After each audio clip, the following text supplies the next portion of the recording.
Hello and welcome to Route 99. This is DPM091. We're looking at an RC here. This is a 556 word long passage. Let's read the passage and try to answer the question that follows. The epistemological landscape of scientific discourse is characterized by its own lexicographic vernacular, a linguistic corpus that has been painstakingly cultivated through decades of rigorous academic and empirical inquiry.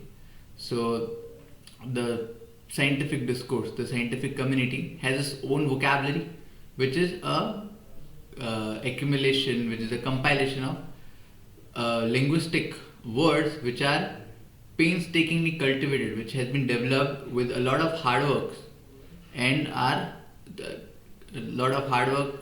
and through decades of rigorous academic and empirical inquiry, right? While this specialized lexicon enables a high level of precision in interdisciplinary communication, it simultaneously acts as a form of intellectual gatekeeping, rendering scientific literature largely impenetrable to lay audiences. So, although this specialized scientific vocabulary helps in a very good interdisciplinary communication, right? But at the same time, it acts as a intellectual gatekeeping.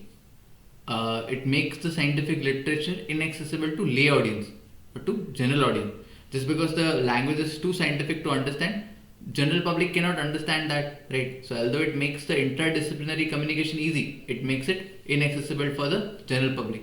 Elements such as esoteric terminology, convoluted sentence structures, and a dearth of narrative flair collectively contribute to the exclusionary nature of scientific writing. So all these elements together, abstract writing, convoluted sentence structure, and a lot of narrative flair, they collectively contribute to the exclusionary nature of scientific writing. That scientific writing is just exclusive to people who understand science very well. Jargonistic terms like double-blind experiment, null hypothesis, and MRL serves as exemplars of this problem. They are recondite labels that, while instrumental for expert level discussion, create an intellectual chasm for individual devoids of advanced scientific education, right? So if you take jargonistic terms which are extreme scientific jargon, right, like double blind experiment, null hypothesis, we normal public doesn't understand it, right, because we haven't studied science in detail. So they are good examples of these problems, right? So maybe they are instrumental for expert level discussion, but they create an intellectual gap for individuals who are devoid of advanced scientific education, people who doesn't understand science very well. So it makes it very difficult for them to understand. These lexemes thus not only mystify the subject matter, but also perpetuates a deficit in public comprehension of the fundamental scientific concept. So these words, they not only mystify the subject, they make it very difficult to understand. They mystify us in the sense they make it look something very big, but it also perpetuates a deficit. It also creates a deficit in public comprehension of the fundamental scientific concept. The notion of intelligibility is not antithetical to scientific communication, right? So the notion of intelligibility and scientific communication is not opposite, right? They can and should be viewed as complementary. In other genres of writing, journalistic prose for instance, clarity and adherence to grammatical convention are paramount. Hence, there is no justifiable reason for scientific literature to obfuscate its findings through labyrinthine syntax or an excessive reliance on the passive voice, right? So maybe for some other genres of writing like journalistic prose, for them clarity, adherence to grammatical convention are very important. But for science, we don't see any justifiable reasons why scientific literature should be obfuscated. Scientific literature should obfuscate, makes it finding confusing through labyrinthine syntax or an excessive reliance on passive voice. This inaccessibility is not just a hurdle for the general populace, but also poses a daunting challenge for nascent scholars within the scientific community. So this inaccessibility to the scientific words, this is not only limited to general public, but it also extrapolates to new scholars, people who have just started studying science. They also find it difficult to understand those words.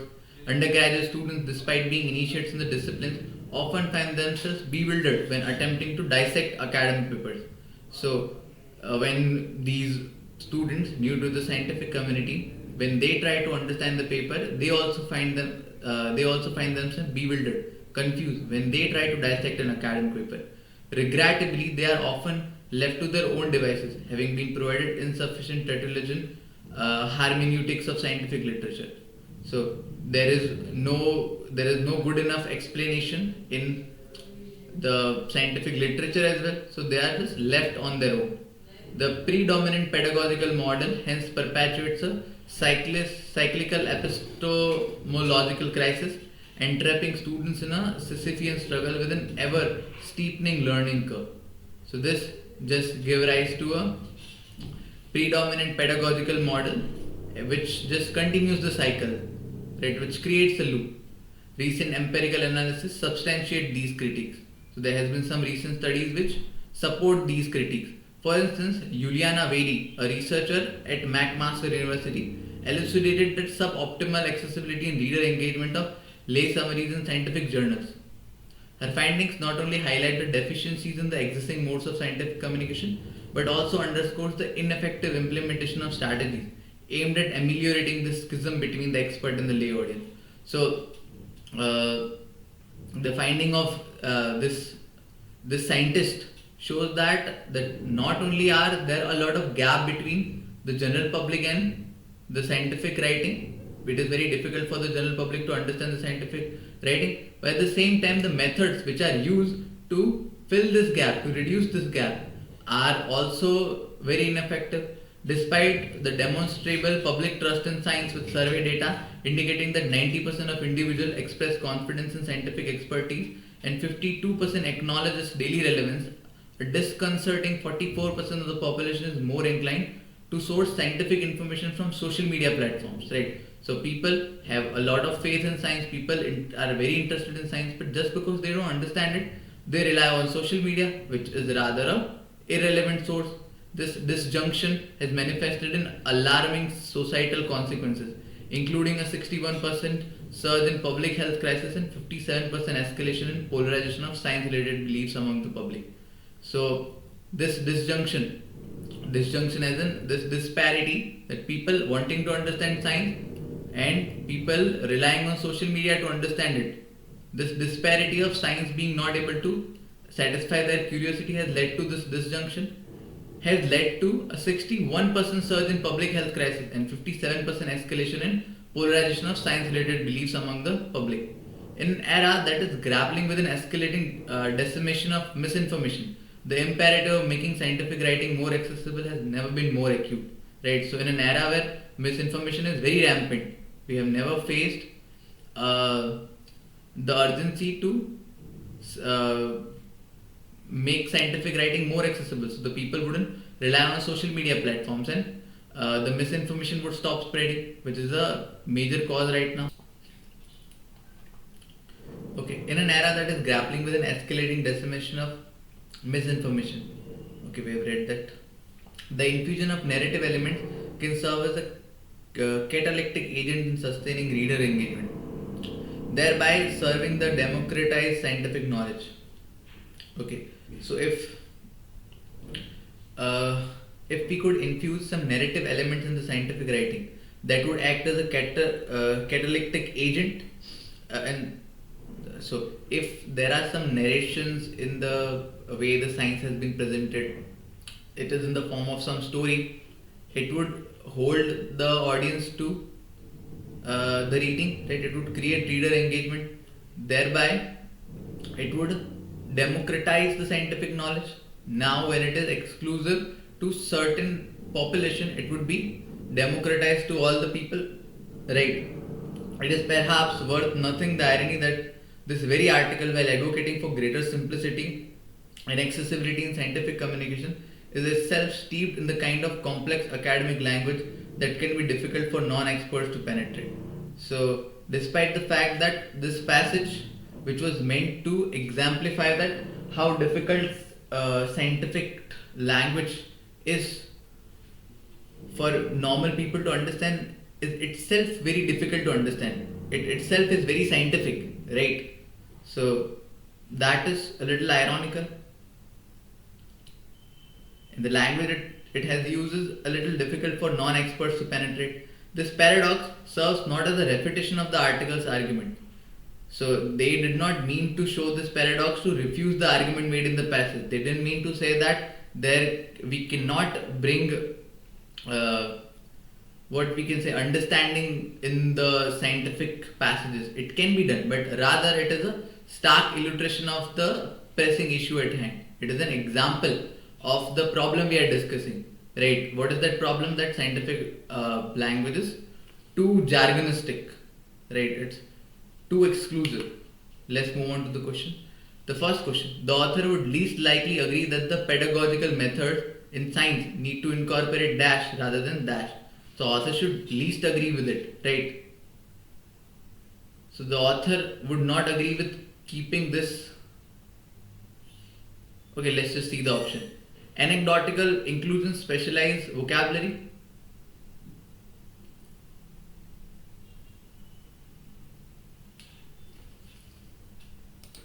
So the author least likely to agree to choose this over this? No, he would of course prefer this over this. He would prefer anecdotal inclusions, narratives rather than specialized vocabulary. So this cannot be my answer. Universal education access and selective barriers. So would he least likely to choose universal education access over selective barriers? Would he least likely agree or would he agree with it? No, but he would agree with it, right? He would ask to make scientific language easy to understand. Open knowledge sharing, scholarly exclusivity. Would he ask for exclusivity just for the people who understand science well, and it should not be open knowledge sharing? No. Audience captivation over clarity of content? No. So he would agree with this as well, but would he agree with the fact that you should need to audience captivation is necessary, but should it be chosen over clarity of content? No, author would never agree with, never ask for this. So this is my correct answer. If the author were to recommend changes to how quantum physics is taught or discussed in an academic setting, which one of the following would be they least recommend? Okay, something which they would not recommend. Instead of using terms like quantum entanglement and wave function collapse, initial discussion could describe these phenomena as particles that are mysteriously connected in the settling of probabilities. Yes, the author would agree with it. Why wouldn't he agree with that? These heavy jargonistic scientific terms have been explained in layman terms. So this he would agree with. Students could engage in debates that force them to consider the societal and ethical implication of quantum technology. Would he? Maybe to engage students, it could be to make it interactive. Let's just keep it. Textbooks or paper on quantum physics could be structured like a journey of discovery, where the evolution of the theories and the concept is laid out in a narrative format. This he would very much agree with. He would most recommend it. He wouldn't least recommend it. He has specifically mentioned in the passage that he asked for inclusion of narrative in the scientific writing. So this he would choose. Encourage journals on quantum mechanics to include non-experts in the peer review process to do the final checks to gauge the paper's authenticity and comprehensibility before publishing it. Right. This he would also recommend that you check paper's authenticity and comprehensibility, whether it is understandable or not. So this also he would recommend, but he wouldn't recommend to, right? He wouldn't ask people to debate about it, right? So this is my answer. 2 is my correct. Which one of the following best describes the conclusions from Juliana Weide's study? Okay, what was her study? She demonstrated that that not only the scientific language is too jargonistic, but the method which we are using to reduce this gap between the exclusivity in the scientific language is also very effective. High trust in science coexists with societal harm from media sourcing. So this was mentioned at last, right? This has no relation to Juliana Weide's study, right? So this is not my answer. significant majority of the people have confidence in scientific expertise. So this was also not the conclusion of the study of Juliana Vedi's study. This was conclusion from some other study, right? Some other survey. So this is also not my answer. There are deficiencies in existing modes of scientific communication. Okay, could be it.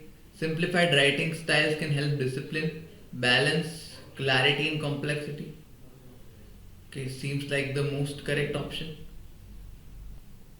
Yeah, so fourth is my correct option. Okay, last and the fourth and the last question. None of the following comes closest to writing strategy adopted by the author except, okay, we are looking for something which supports the argument made by the author in the passage. The article itself exemplifies the inaccessibilities of the issues being critiqued. The article itself exemplifies the inaccessibility of the issue being criticized. So this is not a writing strategy author recommended. What did author recommended was, author asked for including narratives in the passage, which would narratives in the scientific writing, which would make it more engaging. The article uses anecdote to persuade the reader to take actions on an issue. Does it include anecdotes? No. The article eschews personal commentary, focusing on objective elucidation. Doesn't seem like it. The article employs the irony to suggest contentment with the existing complexity. Does author uses irony to suggest contentment?